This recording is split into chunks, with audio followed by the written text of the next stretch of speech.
I got. If you have any questions, or we're live on YouTube. Hi. What's up, YouTube? Yeah, man, throw me to the wolves. So the wolves. All right, here we go. Hey, everybody! Welcome to Keep It Wausome. I'm here with Parker Quinn Siems. Is that how you say it? Siems. Seems like a Parker hard name Quinn to say. Seems like a hard name to say, and especially for me, because I have like a speech impediment, basically. How you doing, man? Fantastic. And as always, we're here live at Whitewater Music Hall in downtown Wausau. Yeah, buddy. And we're right gonna miss the all the festivities this weekend. We're right before it. They're gonna have a whole Martin Luther King thing, Wow.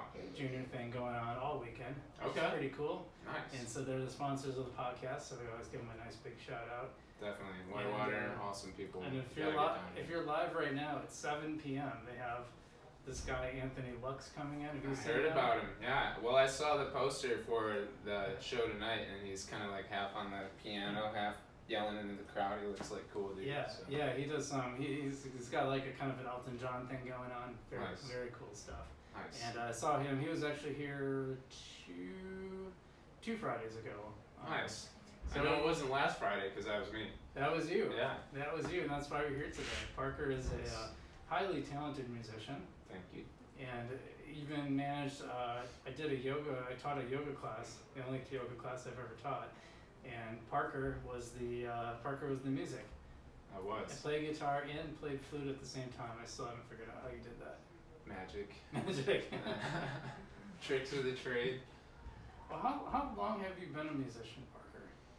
Well, I guess I picked up a guitar when I was in high school. Before that, my first actual instrument that was mine was a bass my father got for me when I might have been in middle school, Really? going into high school, and I just, That's when I started playing bass. nice. Yeah, that's really cool. Yeah, I started slapping a bass and I got bored with it really quick. It was just kind of like the four strings and you're only kind of like carrying rhythm, and so I did a lot of experimenting in my room, never was in a band or did any talent shows with that, but I have been singing since I could talk. My mom had me in Sunshine Singing Group, these kids that go around to like old folks homes and malls and sing with people. It was pretty cool. So that kind of That's neat. it fostered a love for music at a really young age. And then my mom played a little bit of piano, so she showed me a few things when I was growing up. I never really got super into it. I didn't sit and practice every day like a prodigy and just take off with it until I picked up a guitar in high school, and then I just taught myself that, and I really love that, singing and writing songs in the moment and just having fun with friends. And then I did like a talent show in high school, and I won that. It was really fun. It was like changed my whole like self perspective and opened up doors. And I know things like that can be traumatizing for kids, so I was one of the lucky ones. So, talent shows and whatnot. Being on stage just kind of takes a little. Yeah, bit and of it's skill. still like I have such, I shouldn't say horrible, but I have like social anxiety, like going out just in public. Oh, Just, really? yeah, it's, I don't know, self-awareness, I don't know.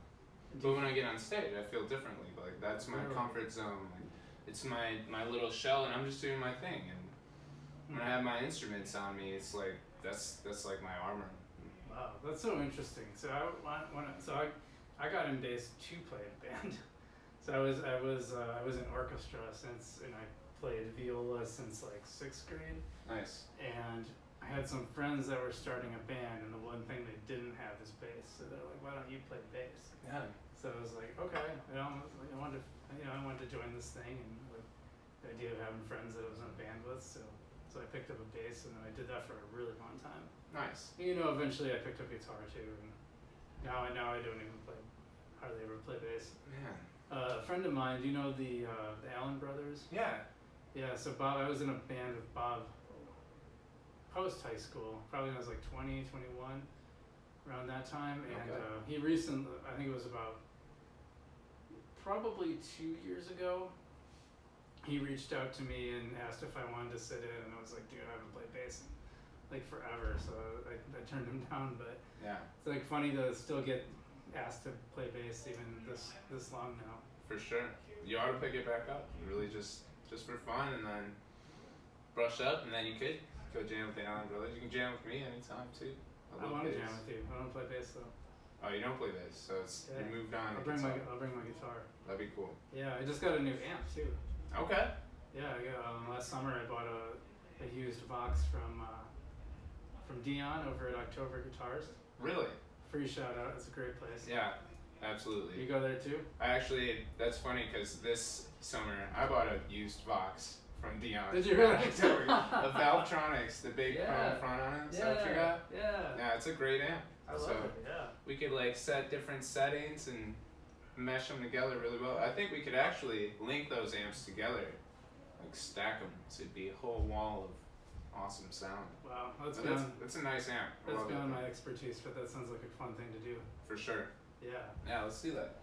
Yeah. So I mean, I love playing guitar, and I had a Takamine acoustic, the Scream one. I must have had that for like 15, 20 years. Nice. Takaminis are great guitars. I love them. Yeah, I love that. My friend Andrea, when I was in college here, she actually let me borrow hers for years. Well, like we didn't even talk for a while, but I took care of the guitar and I eventually got that guitar back to her in working good condition. But that was a great guitar. I had a lot of fun with that until I bought my I had this black Washburn acoustic electric that I traded the first guitar I ever bought to get because I was hosting open mics for the UWMC, like the acoustic cafe. It's closer even. Yeah, reset. You can keep going. You can keep talking. Yeah. So I traded this. The first guitar I ever purchased for myself was this really sweet PV Rotor, like electric, total metal looking guitar. I traded that just straight up for the Washburn acoustic electric, and I still have that guitar. I try not to trade them off anymore. But sometimes, you gotta do what you gotta do. Back in the day, that's what you did. Yeah. Trade up or whatever. I still have my Washburn bass in my basement. Nice. I've been watching this guy on YouTube. I can't remember his name, but he's from the UK. And oh my God, that guy plays bass like I've never seen. Yeah? Like he does Primus, and then he takes it like 5 steps beyond Primus. Wow. Yeah, it's pretty incredible. So I'll have to send you a link later. Yeah, do that. Yeah, so it's pretty awesome. I was like, man, maybe I should have stuck with bass. There's people. So I know about Victor Wooten, and my brother's totally an audiophile, and he loves introducing me to tons of new bands and musicians. And he got really into playing bass, and he sent me a bunch of stuff about Victor Wooten, and started listening to him. And that guy could slap at a bass, man. Yeah, Victor Wooten is great. I bet you I can actually find it. It might pop up when I pull up P2. Because I was just watching his things last night. Oh yeah, it'll pop up. But it was funny. It might even pop up because we're talking about it right now, and the technology is listening to us. Yeah, they're listening, man.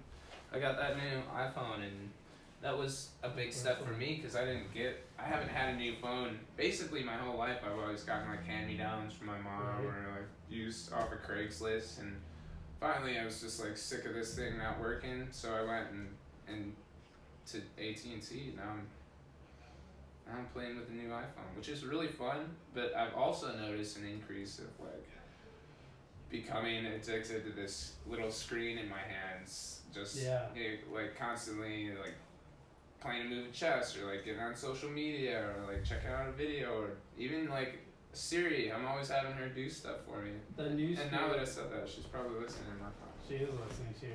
No, that new one is like, the new ones are really bad because they're just like, there's something about that retina screen just makes you want to keep looking at it. Yeah, it's really nice. It's no good. And the camera, I mean, it is, okay, so it's a double-edged sword because it is a great tool. It's an awesome camera.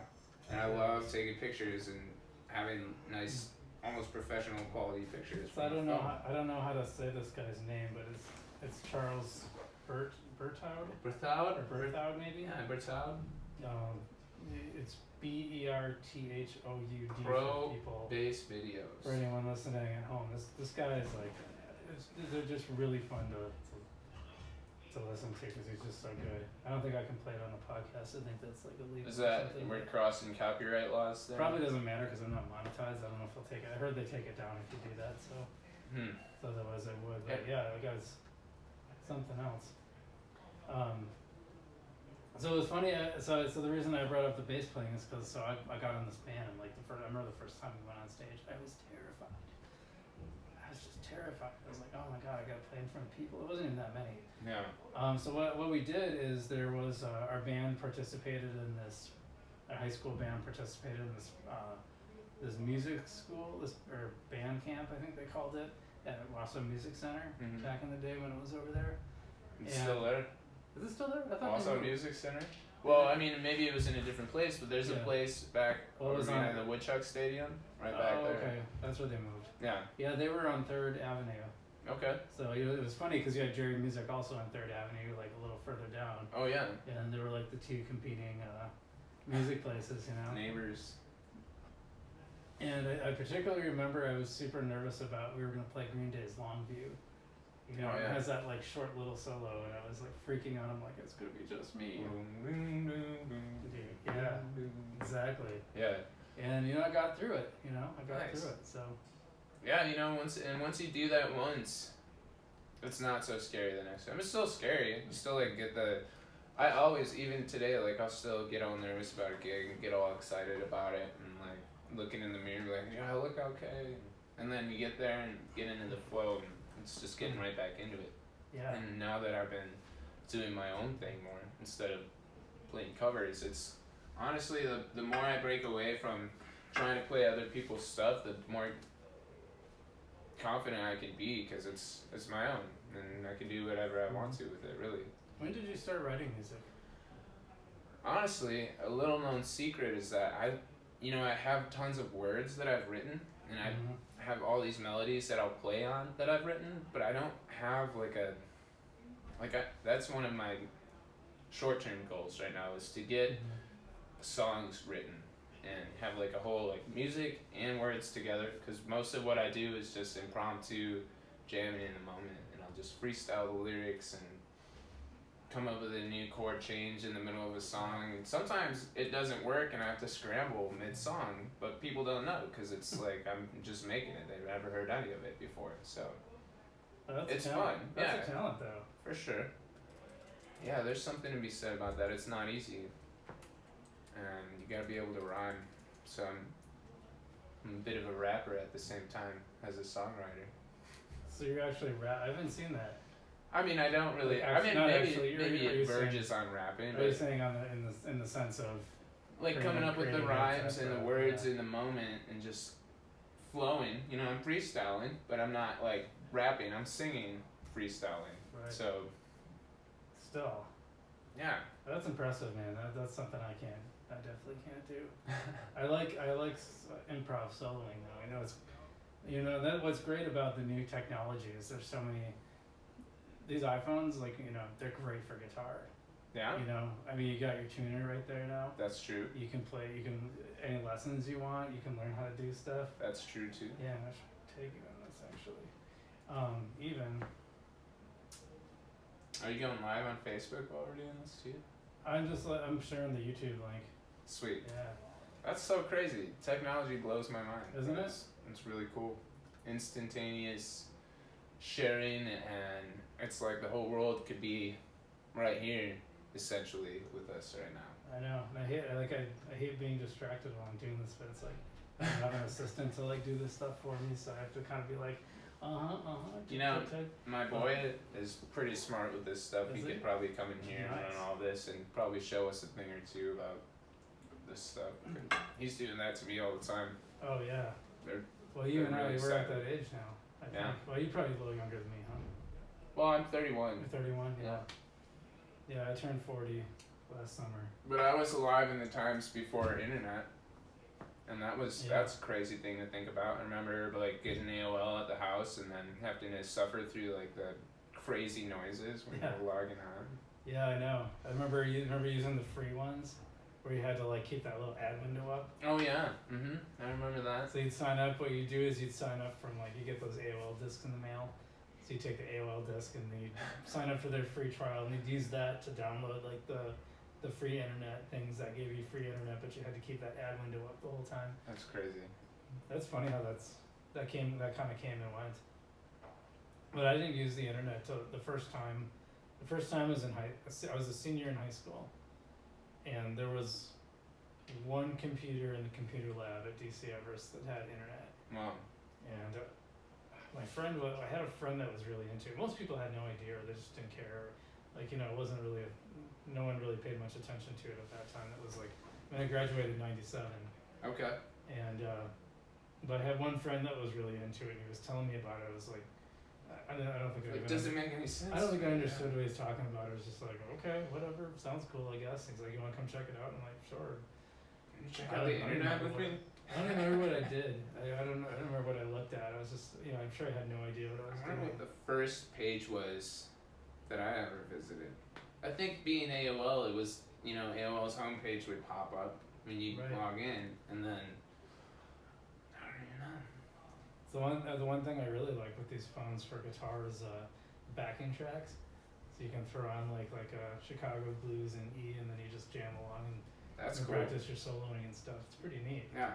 Well, I have a looper, and that's what I've been really getting into. And basically, I'll lay down my backing tracks, and I'll even lay down, been getting into like percussion. So I'll like bump on my guitar, knock on it, slap it, or whatever, and just make different sounds. And then I also hook a mic up to my looper, so I have different like shakers and tambourines, percussion instruments, and I'm even branching into like making sounds with my mouth to loop.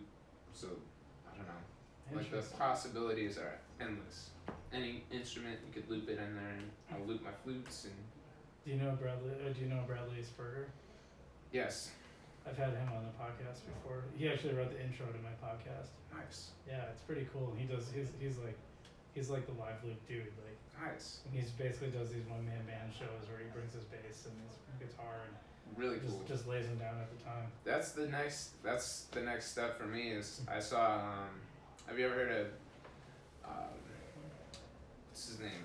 Keller Williams. Oh. Keller Williams is a musician. He's really awesome. I saw him live in Wisconsin, somewhere in Wisconsin. We got lost coming back from that show. It was a really fun time. But Keller, like, he'll have like a bass just on a stand where he could just like walk up to it and play it because the stand like holds itself up to play it. And I think that's a really good idea. Is it like a wooden stand up type bass? Or is No, it's like a regular bass, but it's essentially like the holder for your phone, right? But then you put your bass in it. So it's like an electric bass that he's just got on a stand. So something like that would be really cool to, you know, I don't have to pick instruments up and set them down. I can have my guitar and then like come over here and just reach over and play that. That would be cool. Now, do you use the live looping live? Yeah, like in my shows, absolutely. Nice. So that's like where I've gone with it. And I guess instead of doing the bass, I'll lay down the percussion and make a rhythm track, and I can solo. I'll bring my electric too, so I have my acoustic with the loop, and then I'll pick up my electric once it's looped and start soloing with that, and throw some flutes in with it, sing to it, freestyle to it. Yeah. I clearly haven't seen you in a while because you really it's expanded. You got some and it's always things expanded. going on. Yeah. That's how we gotta be in life. You know, we can't stay stagnant, otherwise it just gets old and we lose that flame and feels stale. I agree. Not fun anymore. So where are you all playing these days? Here, I love playing here.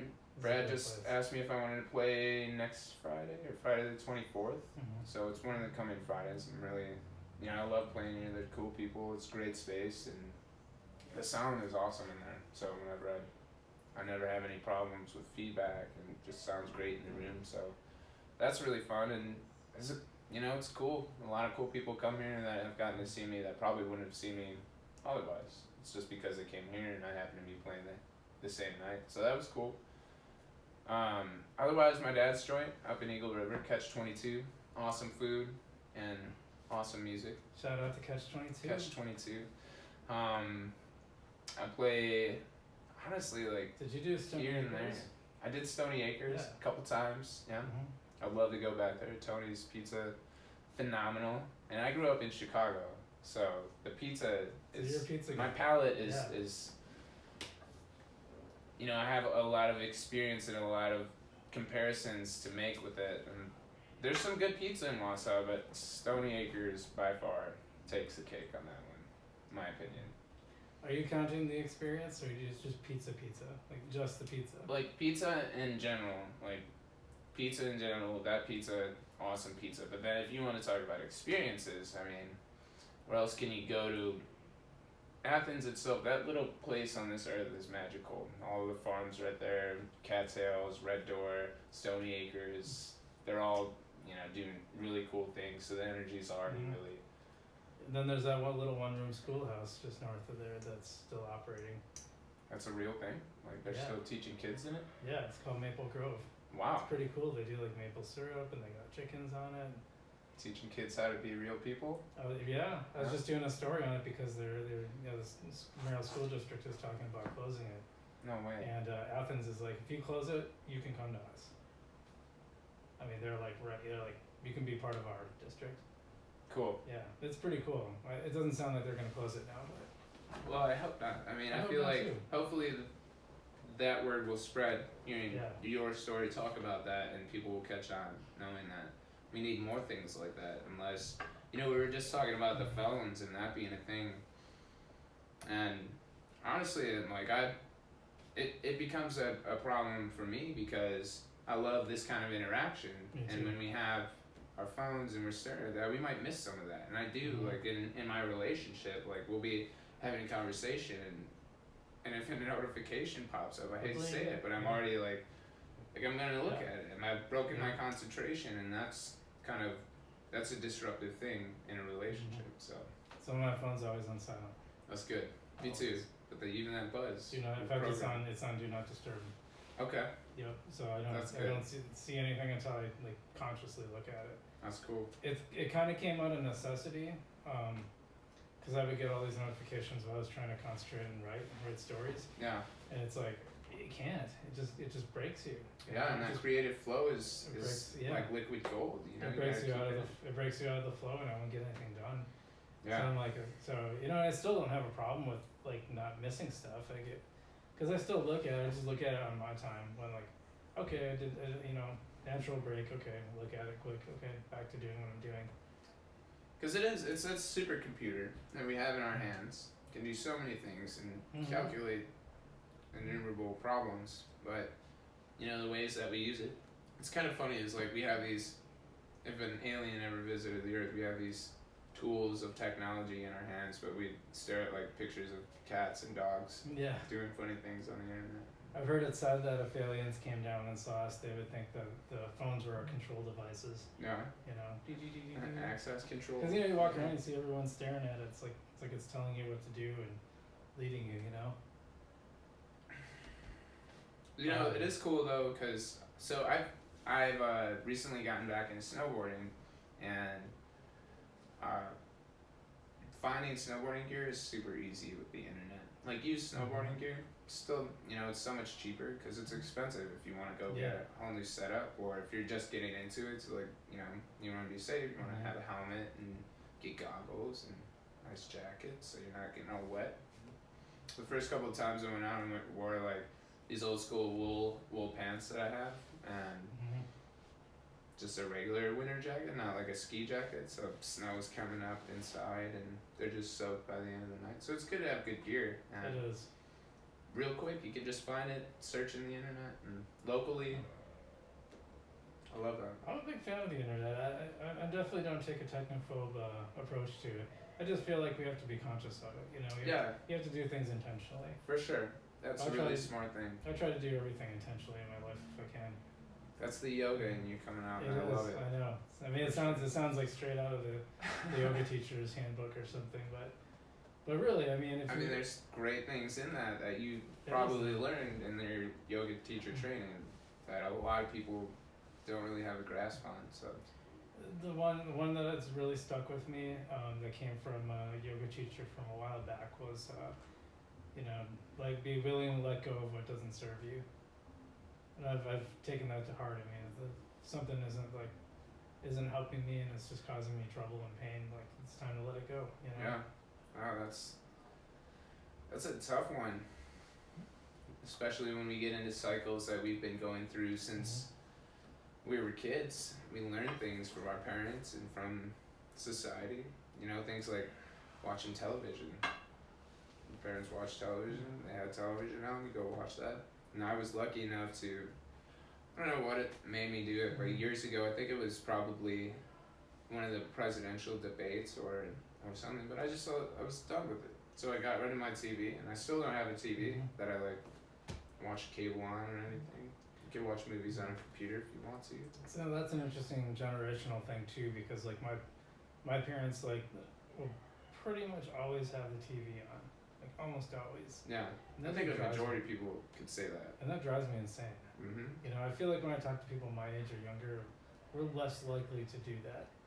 You know, I mean, we might, again, you know, coming back to intentionality, we might intentionally watch like Netflix or something. Right. But, you And know, not films, just. you know, there's still programming Mhm. like the Netflix, but it's different. You know, you're not getting. I mean, my parents will just like, even if there's like an infomercial on or something, they just want it on, you know? It's so weird. That's weird. Couldn't stand And that's like their generation. It's like they're used to just kind of having. But wait, there's more. Wait, there's more. Call now in the next 5 minutes. Or We'll easy throw in installments. this other thing you don't really need. Yeah. Mm. Well, you know, I think it's interesting how the internet has changed things for musicians. And I'd be curious on your take on that too, because I remember, you know, when I was in a band in my early 20s, you know, there was still the idea of like, you know, they were the gatekeepers, and like if you wanted to make it, you know, you had to get signed by a big record company or something. Yeah. And that was kind of a goal of the bands. But now you can do, at least, you know, for my other art forms, you know, there's like more access, but now you have to work harder to get the audience. That's true. Yeah, and you have to own your craft. You have to have that thing that, you know, part of it's like being. Oh yeah, we get canceled every 20 minutes. I just have to Oh yeah. I'm canceled. You know, that's a good thing because we can Stretch stretch out, for a yeah. second. And yeah, you have to. Oh, God. You can't be like everybody else, because then you get lost in the mix, and you might get a little following and be locally, you know, good. You're a musician, and you should be, you know, respected and heard at least. Everybody wants to be heard, but I feel that, you know, to really make it today, you have to believe in yourself above all else, and just believe it's gonna work, because it's, you know, it's like a needle in a haystack. There's a lot of musicians out there, so Yeah, it's, there is. you know, that can be daunting at times, but like you said, like Bandcamp and SoundCloud and Facebook and Spotify, you know, there's so many avenues to promote yourself, and you just gotta do the promoting. Alright, which ones of those are you on? I'm on Right. SoundCloud. SoundCloud, okay. I'm on. Well, you mean like you could find my music on? I actually Yeah. don't. You're not on there. I haven't gotten that far yet. I've been Okay. prodded by so many people saying, "Get your stuff recorded, get out there." And I You know don't do a YouTube or anything. I have a YouTube channel, but You I do? think the videos of me playing music on there are at least 3 years old Okay. and longer. So I haven't put any of like the things I'm doing now with looping and stuff. But there's some original songs on there, and there's there's one with me and my kiddo on there, and it was filmed at the Federal Building. Oh. Up in, you know, that big open room that they have upstairs is like a community room. I've never been in It's it. an old courthouse, or an old courtroom in there. Oh, no kidding. Yeah, it's cool. Federal courtroom, and we're sitting on like the pulpit or whatever the stand is where the judge would be, and just kind of jamming. He's drumming on the wood in front of it, and that was like a freestyle that we just came up with and taped, and I put it up there Nice. out on the internet like 3 years ago, and yeah, so really like that's another short-term goal, and it's good that, you know, you're calling me out in front of the interweb, so I got to do that. It wasn't my intention to call you out, but I No, understood it's good. to talk about it. But Inspiration, motivation. well, I mean, that didn't necessarily have to be your goal if you didn't want it to be, but I do. you know, but you do, so that's. I mean, when it comes down to it, right now to pay the bills, I'm doing remodeling, and Mhm. it's dirty work. It's hard work, and you know, nobody could do that forever. It's hard on the body, and Yeah. I'm lucky I'm young and in decent shape, so it's not the worst thing in the world, because at the end of the day, it feels good to have like made something more beautiful or livable, or at the very least just fix something. So that's fun, and it doesn't, it's just getting me by, and I'm not like, it doesn't light that fire underneath to be like, going and playing music is so much fun. And then there's the thing too, is like, if I make that my life, and I'm just like, quit my job, throw myself all into music, which I would love to do, then that becomes the job, because that's what's paying the bills. And then does that become, and I don't know, that's kind of a weird thing to ask, because I don't know if I would ever not enjoy playing music. You're kind of asking like, does that become the punching the clock, so to speak? Right. I get what you're saying. Yeah, I don't want to lose that fire for it, which I could still, keep going. But okay, so here's an example: is when I would play, like at the same place over and over, like same gig every week at this time, this thing. It did feel like, okay, like it became less special, and there was less, like, I couldn't feel as creative in it when I was like making my own things. So I just resorted to covers and the same old. So I think there's always going to be a balance of that, I feel very fortunate to be able to do what I do for a living, but, there's a lot of it's, it's not always fun and games, right? I mean, even though I'm doing what I love, it's still hard work sometimes. yeah. I still will sit at council meetings till 10 at night, or, Yeah. Keep myself from falling asleep. I came back, I came back from, I took 2 weeks off, over the Christmas time. And because I have a ton of vacation and I have a hard time using it during the year because I don't really have backup. Yeah. And so I came back and it was like 3 straight days of like 12, 11 hours, Yeah. 11, 12 hours. So it's like, catch up. but it's still, and then I think about it and I think about like the other jobs I've had. And I'm like, this is still better by, 20 times. Yeah. Oh, there's, even with the, covering a council meeting, it's like something different. Could be something new going on within like what they're talking about, or there's always a different dynamic with that. And really, if we are able to shift our perspectives, everything every day is different. Even the mundane becomes extraordinary when you break it down. It's just a matter of not allowing your perspective to be broken down, because we're our own worst enemies, Like, a lot of people would kill to have my job, do what I'm doing. You're just remodeling homes. It's fun, it's cool, but not a lot of people could do it either. So it's like, I don't know. I'm grateful I have a job. We'll put it there. Where'd you go on your 2 weeks? Did you stick around Wausome? I actually did some remodeling of my own, or at least I started it. Nice. Yeah, my tiles are starting to fall off in my bathroom, so I did some, started pulling some tiles off, and Nice. unfortunately I didn't get very far because I thought it was going to be a patch job. Okay. And so I pulled the tiles off in this one little section and put a cement board down, and and then once I put the board down, I realized that more of the back wall was rotting, because whoever put it in apparently put drywall instead of cement board. Yeah, they just just put the grout right on the drywall. Right on the drywall. Wow. Instead of cement board, so it's mortar doesn't stick to drywall too well. No. Yeah, so I just basically pulled that off and. How big? No, so you have your whole bathroom ripped up right now? That's what I'm probably gonna do this weekend, is rip the rest of the tile off, at least. I think I can just do the 2 walls, like the where the shower comes out and then the side wall. Yeah. I think I can just do those 2 and Get away with that. and then save the rest for another time. So those start falling off. Yeah, but they're not as directly into the water, so I think they, in the path of the water, Hang on so I a think little they'll more. hang on longer. But so the problem is that tile was like all the way around the bathroom. Yeah. So eventually I got to pull off that toilet that I put in. Oh no. And I just put that in like last summer. A friend who owns rentals came over and helped me. Nice. Yeah. Toilets are pretty easy to take on and off. You just gotta get a new wax ring and then you're good.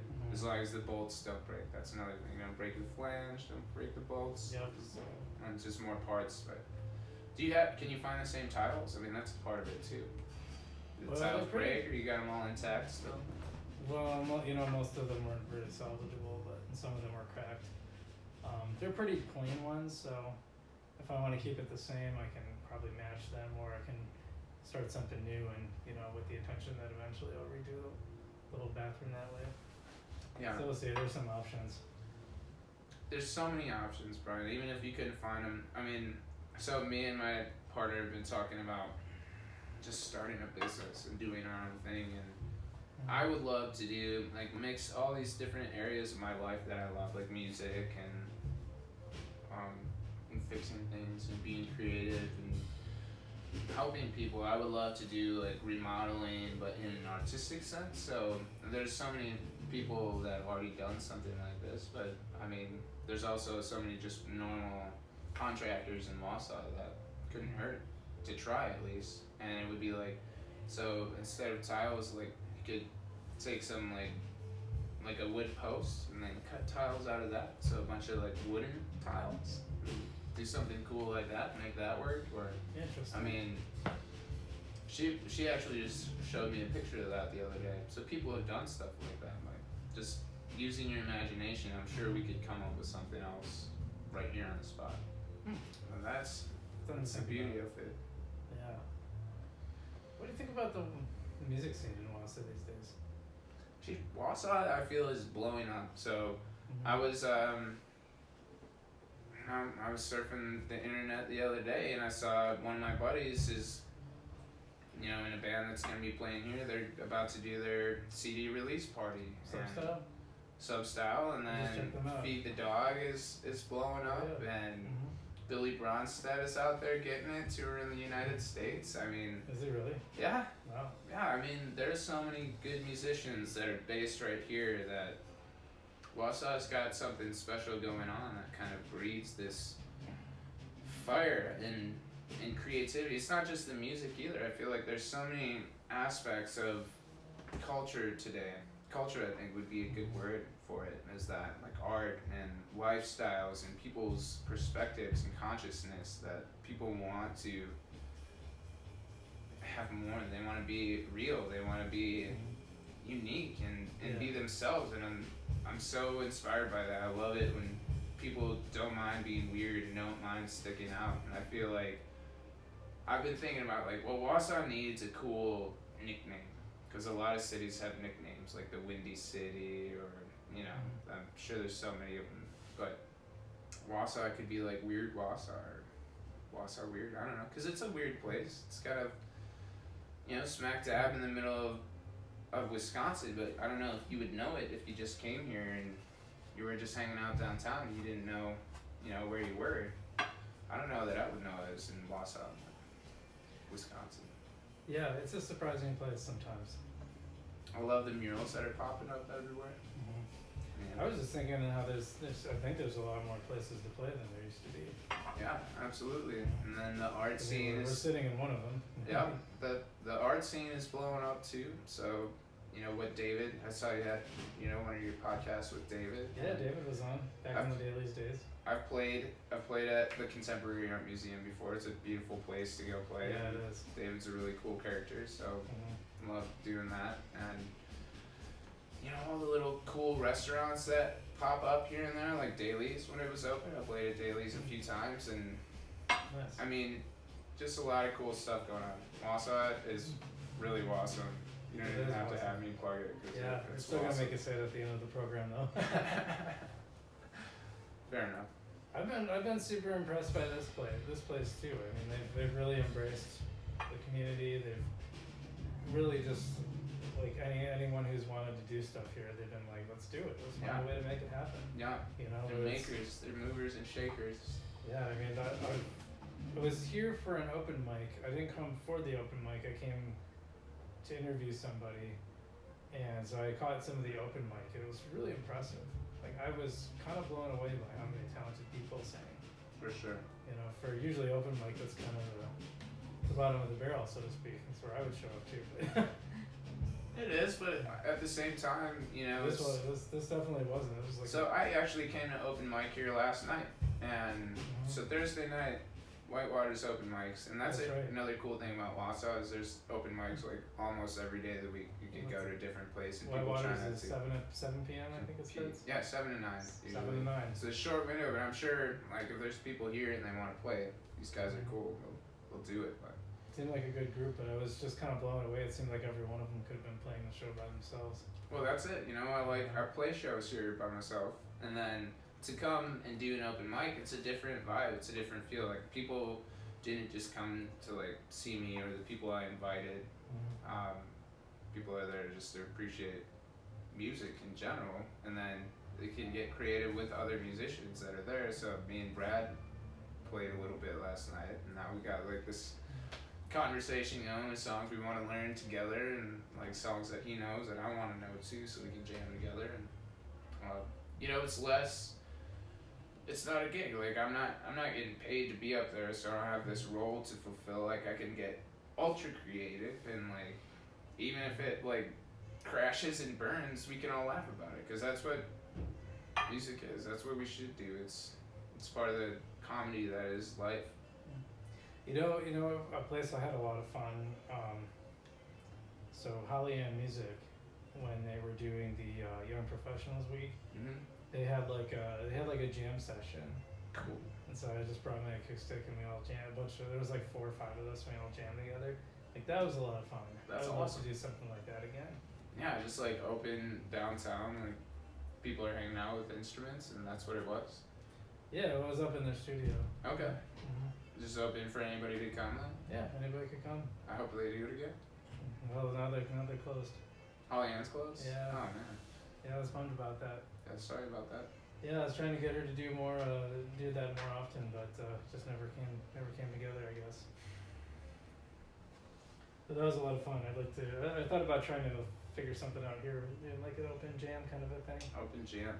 And I think really like Thursday nights are kind of like that. Like, could be an open mic, you want to do your own thing, but I think that Brad's really open to having people jam together. I'm really open to that. I would love to just get a medley of different instruments to show up, like somebody show up with a banjo, and somebody to show up with their bass, and before we know, we got a full bluegrass band making an album right here in One Bar. They would love that. I bet they would. So what's next for you? Tonight? Or in life? Tonight in life, musically. Yeah, any shows coming up? Next show is Friday the 24th or the 27th, whichever comes up. That's gonna be here. I'm gonna be there. I should look at that so we can plug that on the podcast. Sure. Yeah, let's get the exact date. Brad. We want to send 24th. Friday the 24th. Friday the 24th. Which is what time? Next week, 7 o'clock. 7 p.m. I'll be here, laying down my loops. Laying them down. Guys, whoever shows up. I'm buying a snowboarding helmet on Facebook, and he's gonna meet me here. So I'm spreading the love of Whitewater to somebody else, so I can get a used helmet. Hopefully, it hasn't crashed in it. That would be hopefully good. it fits my dome, because I've kind of a big head. How long have you been snowboarding? I mean, I don't know. I've probably only been snowboarding like 4 or 5 times in my whole life, but it's super duper fun.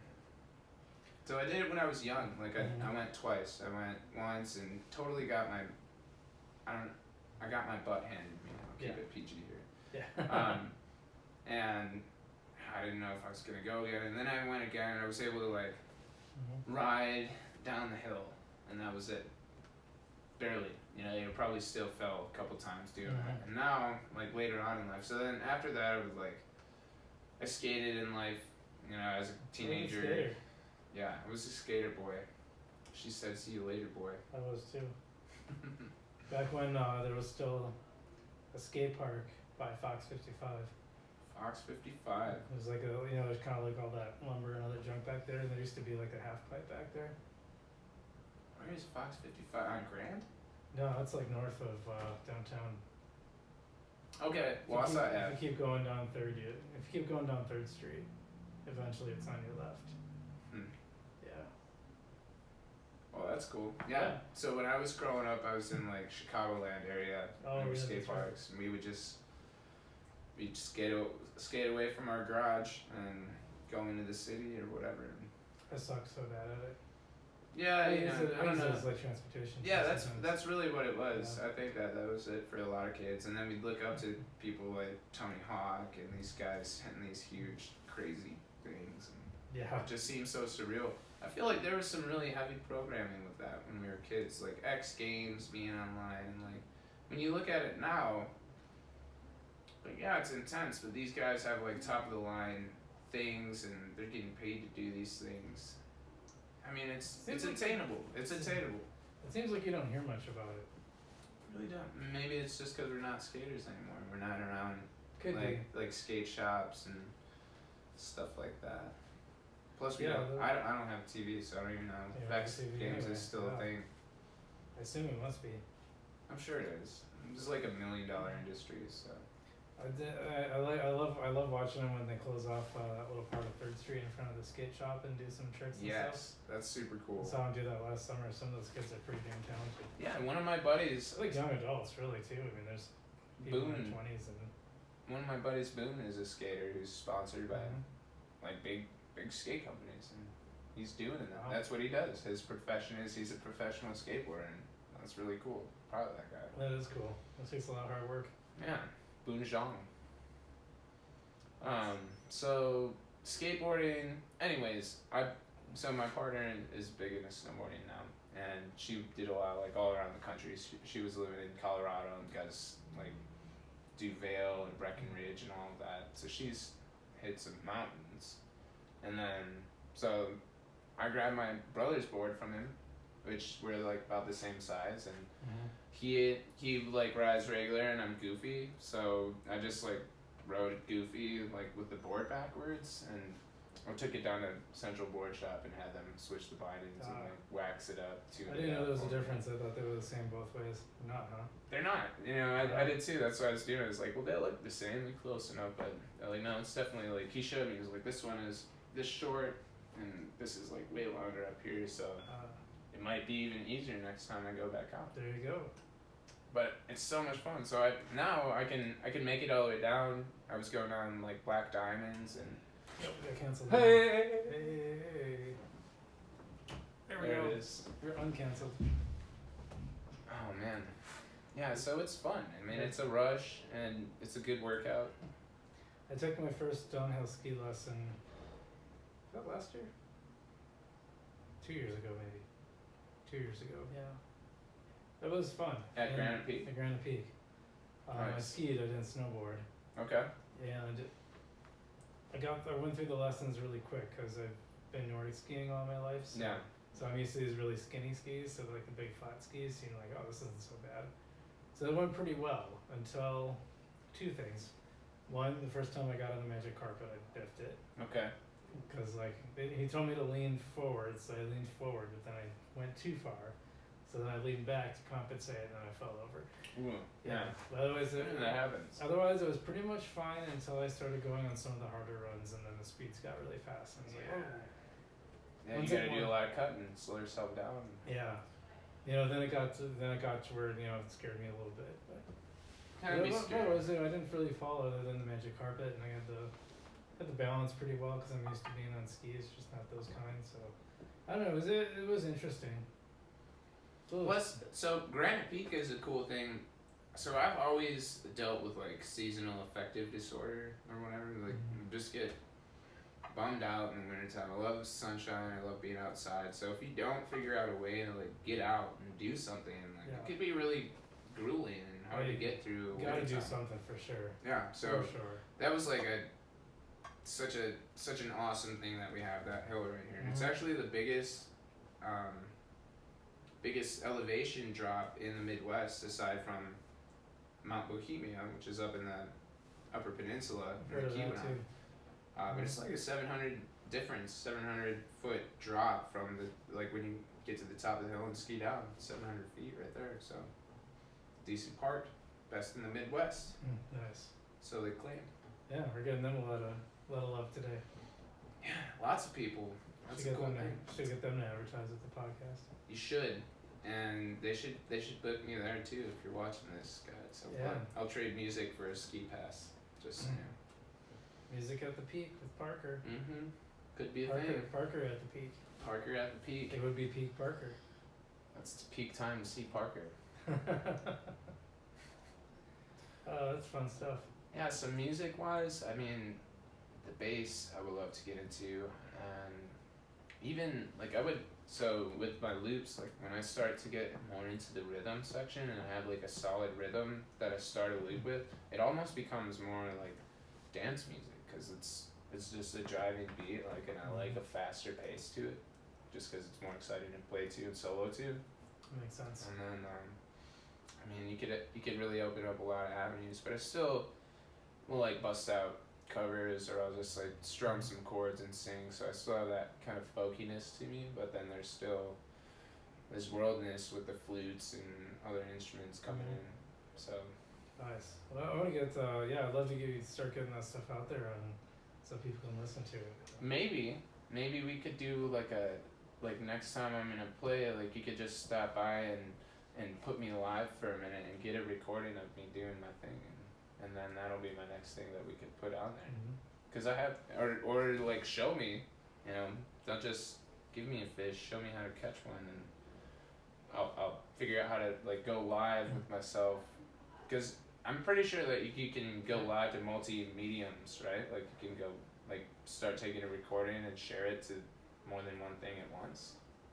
Or is that not a thing? If you want to do it live, then there might be a way to do it, but I don't know how.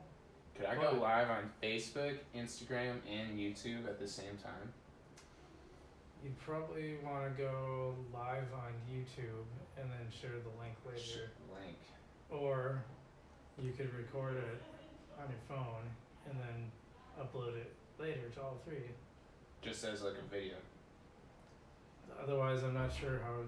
Maybe there's an app that lets you do that. I don't know. Like a social media consolidator. We might be coming up with $1 million idea right now. Maybe. And the good thing, there's a time signature on this video, right? So we, back it up and patented. Yeah, we can go back up and So one app that lets you post live to all the apps, if that's possible. I think when I was a freshman in college, I had one of these microphones, like the first version of it, and I recorded myself playing some covers, and I have music on here of me playing. So sometimes I'll go back to that just to listen to myself then and see how much I've changed as a musician. And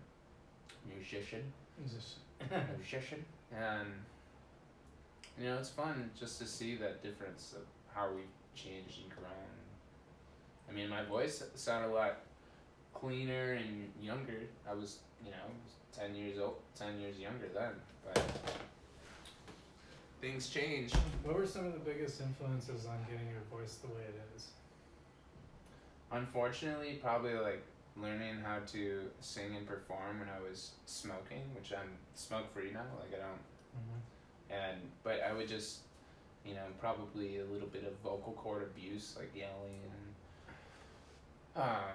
Is that what gives it kind of the rest of the kind of breathiness of it? Maybe, but I think, people I listened to growing up were like Bush. I was hooked on Bush. Gavin Rosdale is their lead singer. He's got a very kind of like airy, gruff voice, and I was singing that stuff when I was like 8. So people hate on Bush a lot now. Yeah, whatever. I don't get People hate on a lot of things that they don't understand, but. When I was, in 1995, it was cool. So, there's that. I don't really. I don't mind them. I don't really have like any dislike of them. I mean, I haven't listened to any of their new music, like so I can't say they're still cool. But I mean, I hear that stuff, and I'm like, oh yeah, that's my teenage years. Yeah, indeed. It's cool for me. I don't mind. People used to hate on the Stone Temple Pilots a lot too. Love STP. I was just teaching myself Creep last night. Nice. Creep is Radiohead though, isn't it? Stone Temple Pilots has a Creep too. Okay. That's the one. You're Half right. the Man I Used to Be. Okay. Yeah. That's Creep. Yep. Okay. That's what the I know that song for sure. Yeah, I know. It's hard. You have to punch in Creep STP. Because otherwise Radiohead. Otherwise the Radiohead one comes up. Both great songs. I've heard like Tom York really hates that whole album, that whole first album. Radio? Honey, yeah. I love it. I think it's a great album. It's different than the rest of their music. It is. I'm sure they see it as like, well, we evolved to this now. What's yours? I think mine is probably In Rainbow or OK Computer. I'm a big fan of OK Computer. Either one of those And, I could settle with. Is it the Bends? I really like the Bends too. Is that an album or just a song? Because I know the song's Bends. I think that's the album. It might be the album name too. Yeah. Tom York makes some awesome music. Just hands down. Radiohead. I can listen to those dudes. And they've evolved also as a band. That's a cool thing to see. Like bands that have been around for a while that are still making music and how they've changed. So like, I used to listen to this band Thrice when I was growing up. Like kind of like hardcore, metal-y, emo kind of music. And they started off as like a punk band, like really thrashy punk, and then they got more into like that hardcore scene. And then they kept evolving into like melodic rock and more melodic metal, but they really just have a well-rounded sound. And I haven't listened to their new music in the last probably couple albums that they came out with, but in the 10 years that I was listening to them, they changed so much, and it's cool. It's like, that's life. Yeah. You know, we do that, we kind of change with the times and go with the flow and adapt to the things that happen to us and around us. And it's hard for me to look at writing from like 10 years ago.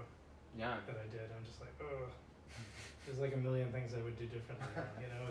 But it's good if you don't have that. If you're like, oh, that's exactly what I would write today, and you're not moving ahead. Yeah. Yeah. Let me know if you ever. Let me ask you if you've ever had this experience. Like, so, when I was a teenager, you know, I used to go hang out at Weebies CDs, and they would have. They'd always have like these CDs that were on headphones, so you could just. You know, they have these little machines. It was like on a loop, and you put the CD. Yeah, you could put the headphone on. You could pick. They had a little 1, 2, 3, so you could check out the tracks. And for some reason, I checked out this band called Sugar, and I was like, I want to see what these guys are about. And I was just like, oh, this is great. You know, I'm gonna buy this CD. And I listened to it. It was one of my favorites. Never met another person that liked Sugar. I've never heard of them. I've never heard of them. I can't tell you yes or no on that. Or maybe I have, and I just didn't know. It might be, yeah. You know. I mean, they weren't like super big in the night. You know, they're kind of alternative. Bob Mould is the lead singer, and now he's kind of doing. He was in a band before that called Husker Du.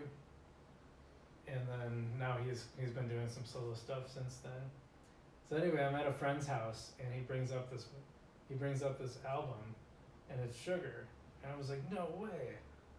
And like he's like, oh yeah, this is Bob Mould. This is great stuff. I ran into like 5 other people that like are huge fans of this band.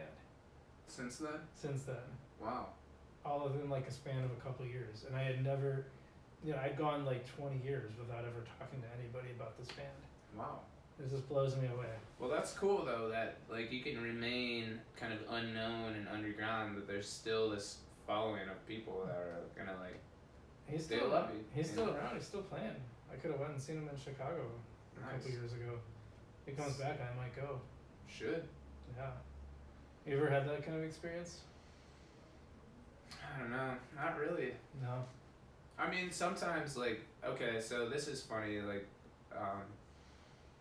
there was, like, bands that I really loved growing up that I just thought were kind of out there, kind of weird, like emo, you know, like My Chemical Romance, but then, like, now, after talking to people about it, like, a lot of people were actually into it, and, I mean, it just seemed so edgy then for me to listen to that, which really, I mean, it's great music, but. Yeah, so you kind of had a similar experience. A little bit, yeah. But let me ask you this. Did you, when you first started writing music, did you like what you were writing?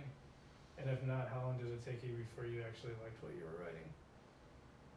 Well, I mean, that essentially is the issue with me and my music, is that I'm such a perfectionist that I don't, like, settle on what I've done. So I can't finalize. I can't like put the seal on it and be like, this is a song, this is done, this is what it is. And I think that's why recording is a handy device, because it is a concrete, solid thing that like forces you to do it. You know, and that was like the Grateful Dead's careers. Like they had their core songs, but they didn't stay the same. They play them different ways all the time. And like some people like this show and this particular version of the same song that like they don't like in a different format. Do you think that's why they had such a live following? Like people that would go to like every show just because Yeah. you weren't gonna get the same thing every time? Absolutely, and they made it in the moment. That was they were onto this notion of like energy and the energetic transmission that happens within a song and within like a performance crowd setting. So this thing like it molds together because like when a crowd is really feeding into that energy that's being created, like it shapes the music also. So there's totally something going on there that I mean I feel like they should start studying that and maybe they'll glean some really beautiful insights into existence and reality. But So here's a little music trivia for you.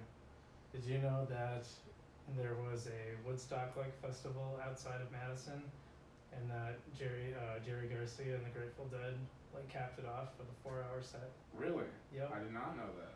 When was that? I believe it was 1970. Okay. Also in 1970, and this is really gonna blow you away. Did you know that there was a Woodstock-like concert in Iola? In Iowa, like Yeah. right down the street from us, down Like, 29. right down the street. Wow, did not know that either. Also in 1970, had like 50,000 people. I think we ought to bring that back. Yeah, I actually did a story on it for City Pages. Nice. I think they just called it Rockfest. They might Like have the same Rockfest? It didn't evolve into like today's Rockfest. They had another name for it too, like a longer name, but like there was like some pretty big names, like Ravi Shankar, Chuck Berry was there. Yeah. I'm trying to think of all the other ones. But the Dead came and played in Wisconsin. The Dead was in Wisconsin, so that it was kind of funny too, because the one outside of Madison, it was like Poignette or something, like pretty close to Madison.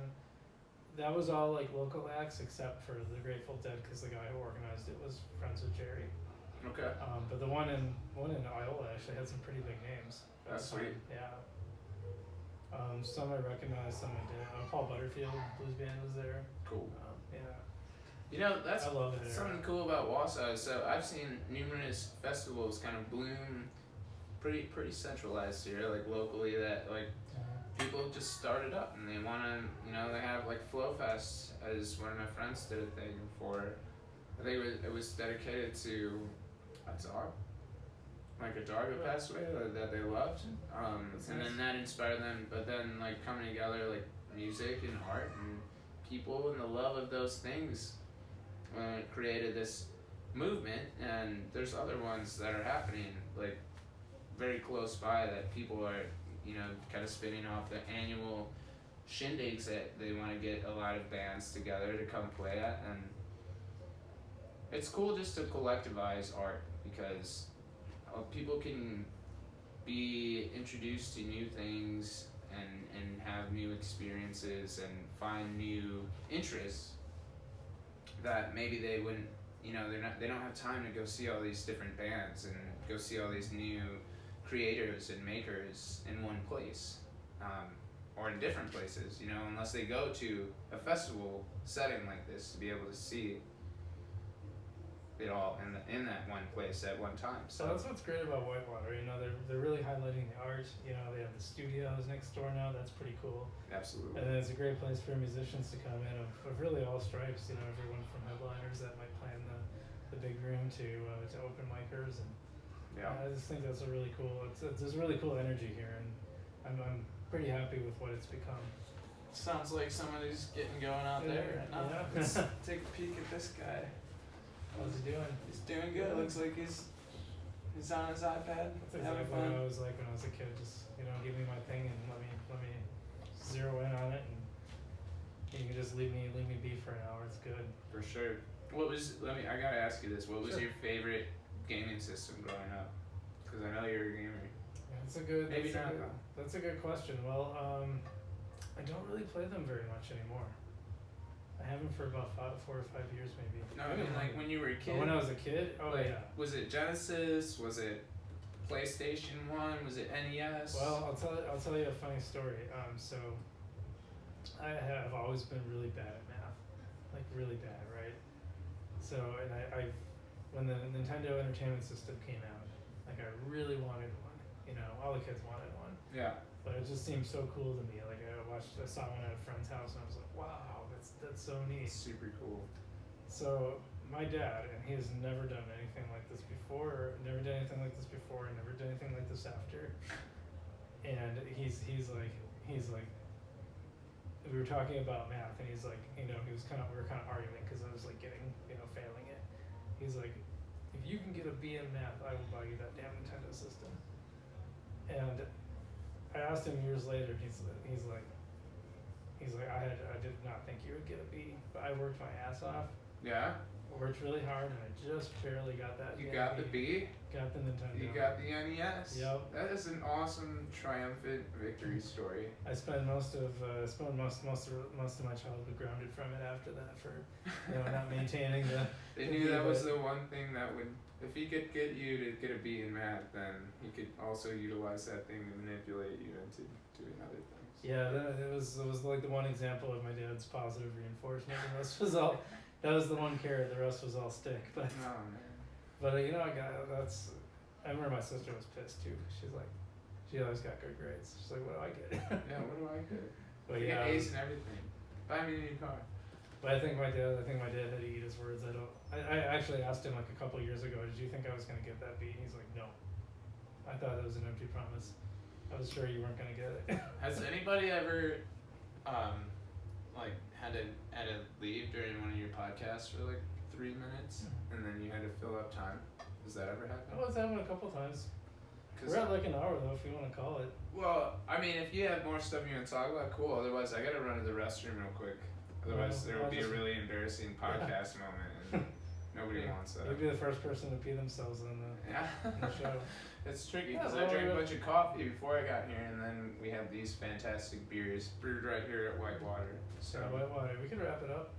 Right on. We're good. So we talked about your upcoming shows. We talked about so much. We talked about the internet. Talked about the internet. We talked about society. We talked about Wausome a lot. Different cool things. Snowboarding. Growing up. Music. Is there any way that you want people to follow you? We got canceled again. Let's uncancel ourselves.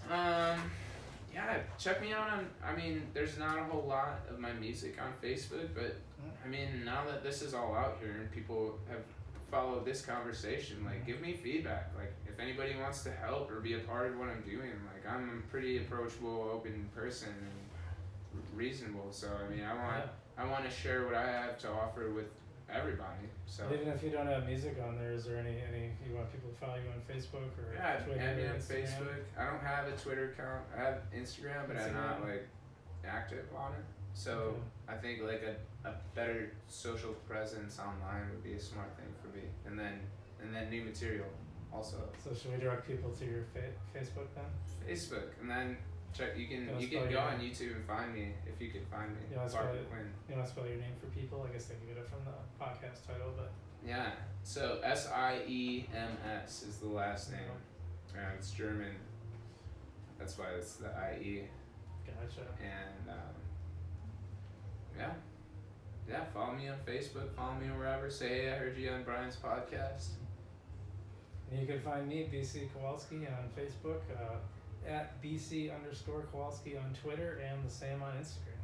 Nice. And so if you liked the podcast, feel free to hit the like button underneath. That's the thing they tell you to do. Underneath.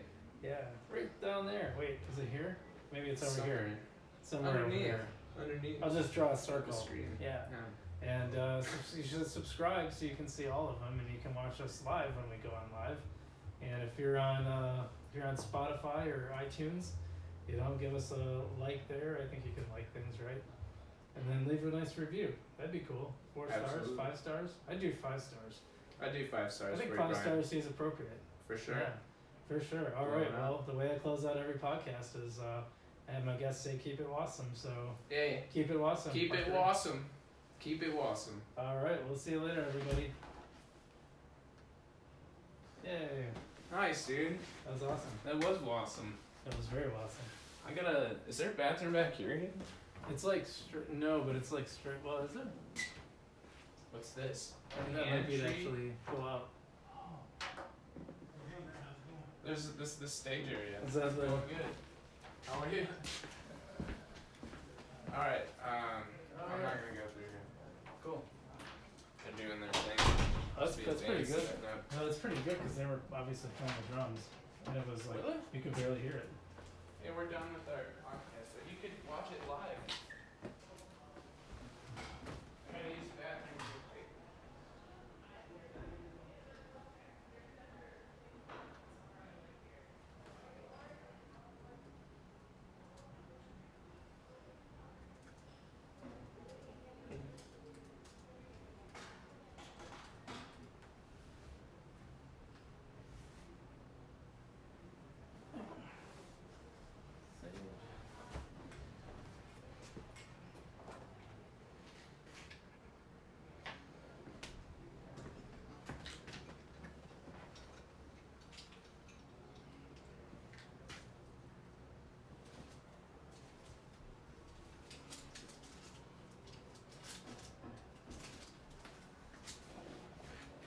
Jeez. Bye, everyone.